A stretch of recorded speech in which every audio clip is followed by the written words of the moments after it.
Bienvenue, heureuse de vous retrouver. Cet espace audio est dédié au transit essentiel de l'année 2023. Il ne s'agira pas ici de développer les caractéristiques du transit de chaque planète dans le signe traversé, ni de donner des détails sur les nouvelles lunes et pleines lunes de l'année, puisque je fais ce travail au fur et à mesure au fil des mois. Les habitués de la chaîne en ont l'habitude. Je souhaite plutôt offrir un aperçu des énergies qui s'imposeront à nous en 2023, et donc de l'ambiance générale dans laquelle nous allons baigner. L'événement marquant de cette nouvelle année consiste dans le changement de signe de 2 planètes dont je considère l'influence comme majeure en astrologie existentielle, Saturne et Pluton, et qui plus est, compte tenu du fait que ce double événement se produira le même mois, en mars. Saturne entrera dans le signe des Poissons le 7 mars à 12h52 heure de Paris, tandis que Pluton fera sa première incursion dans le signe du Verseau le 23 mars à 2h14 heure de Paris toujours. Saturne séjournera en Poissons jusqu'en mai 2025. Il s'agit de la fin de son cycle zodiacal, donc associé à son transit en maison 12. Ainsi, la charge énergétique et symbolique de ce début de transit en Poisson sera particulièrement puissante et importante dans une optique de bilan de l'ensemble du cycle.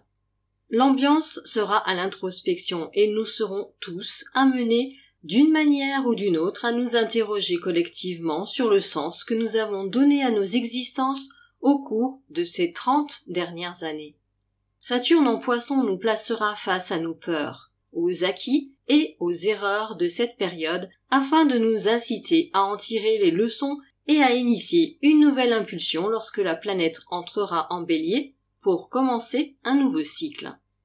Comme tout cycle est une proposition de traitement d'une problématique en vue d'une intégration et d'une évolution, considérons les 2 ans et demi à venir comme une phase de préparation salutaire. Pluton, de son côté, fera donc sa première incursion dans le signe du Verseau le 23 mars. Cette première phase ne s'étendra pour l'instant que sur 3 mois jusqu'au 12 juin 2023. Mais elle nous donnera déjà, à n'en point douter, un aperçu du changement majeur qui nous attend à partir de janvier 2024, et ce pour un long transit jusqu'en mars 2043. Dans le signe gouverné par Uranus, nous pouvons nous attendre à expérimenter une phase magnétique puissante au niveau du collectif. Pluton en Verseau procure une énergie d'éveil, d'émancipation, voire de révolution. Il n'est pas inutile de rappeler que la dernière fois que la planète était dans ce signe, c'était en 1789. De nouvelles idées politiques et sociales pourraient naître progressivement. La fraternité et les projets collectifs seront, quoi qu'il en soit, des sujets à l'ordre du jour. Ces premiers mois d'entrée dans le signe seront donc l'occasion pour nous de nous rappeler que l'impermanence est l'un des aspects fondamentaux de toute existence humaine et que les changements de schéma et de paradigme sont tôt ou tard inévitables.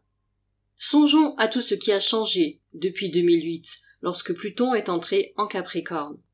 Notre capacité d'adaptation sera encore largement sollicitée.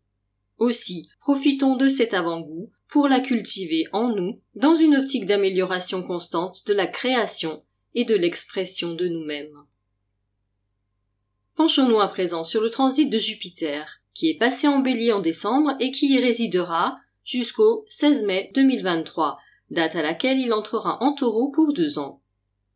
Dans ce signe, il se trouvera en conjonction à Uranus pendant l'été, mais la conjonction exacte entre les 2 planètes ne se fera qu'en 2024. Par contre, Jupiter sera en conjonction exacte au nœud nord début juin.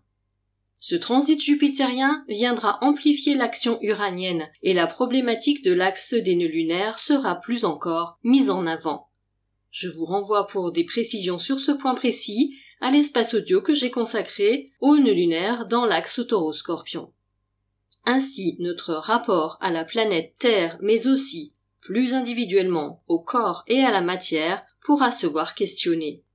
Par ailleurs, le changement et la libération seront favorisés par la conjoncture.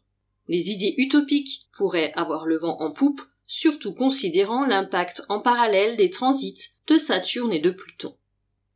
Mars, après avoir quitté les Gémeaux le 25 mars, transitera cette année les signes du Cancer, du Lion, de la Vierge, de la Balance, du Scorpion et du Sagittaire. Pour ces 6 signes, un nouvel élan personnel est possible. Cette opportunité synonyme de coup de booster existentiel est à considérer avec attention pour en profiter pleinement, car comme la planète ne rétrogradera pas cette année, son impact sera plein et entier lors de la traversée de ces signes. Vénus, quant à elle, rétrogradera cette année en Lion entre juillet et septembre.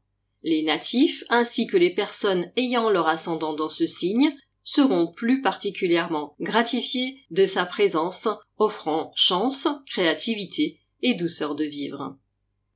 Enfin, Mercure effectuera cette année 4 rétrogradations, la première en Capricorne, commencée fin décembre et qui s'étendra jusqu'au 19 janvier, la seconde en Taureau, en avril-mai, la troisième en Vierge, entre août et septembre, et enfin la dernière de nouveau, en Capricorne, entre décembre et janvier 2024. Ces rétrogradations impacteront donc particulièrement les signes de terre, ce qui peut notamment mettre l'accent une dernière fois sur la problématique du nœud nord en Taureau, avant le changement d'axe des nœuds lunaires en Bélier-Balance qui s'effectuera le 12 juillet 2023. Autre événement marquant de l'année, auquel je consacrerai bien sûr un espace audio particulier cet été. Notons déjà que dans cet axe relationnel, c'est la problématique de la domination et du rapport aux conventions que nous aurons à traiter jusqu'en janvier 2025. L'expression de soi, face à l'observation des règles sociales, sera grandement questionnée. Un nouveau programme à l'ordre du jour qui devrait nous occuper largement. Pour finir, j'attire votre attention sur un moment particulier de l'année. Début avril, 9 planètes, astéroïdes et points seront regroupés sur moins de 40 degrés d'orbe entre la seconde moitié du Bélier et la première moitié du Taureau. Ce peut être un moment de haute intensité pour tous, peut-être justement en rapport avec ce changement d'axe à venir. Dans tous les cas, comme toujours, accompagner en conscience ces énergies sera pour nous d'une grande aide dans notre cheminement. Numérologiquement, 2023 est une année 7. Dans le tarot de Marseille, ce chiffre correspond à l'arcane du chariot. Cet arcane symbolise une action intense et triomphante sur le monde. Plus intérieurement, il indique notre aptitude à associer harmonieusement le cœur et l'esprit, tout comme nos énergies masculines et féminines, en vue d'une existence juste et équilibrée, que ce soit dans notre rapport à nous-mêmes et aux autres. Nous pouvons remarquer que subtilement cette image résonne avec la mise en évidence de l'axe Bélier-Balance, avec ce nouveau transit de l'axe des nœuds lunaires. Je vous souhaite de tout cœur une excellente année 2023. Qu'elle soit pour vous synonyme de beaux changements existentiels et d'une belle dynamique d'ensemble. Je suis à votre disposition pour toute étude plus spécifique et personnalisée des transits planétaires sur votre thème natal et plus particulièrement considérant les maisons impactées durant cette nouvelle année. Encore un grand merci pour vos messages, vos chaleureux retours et votre fidélité à la chaîne. Prenez bien soin de vous et je vous dis à très bientôt pour nos nouvelles aventures astrologiques.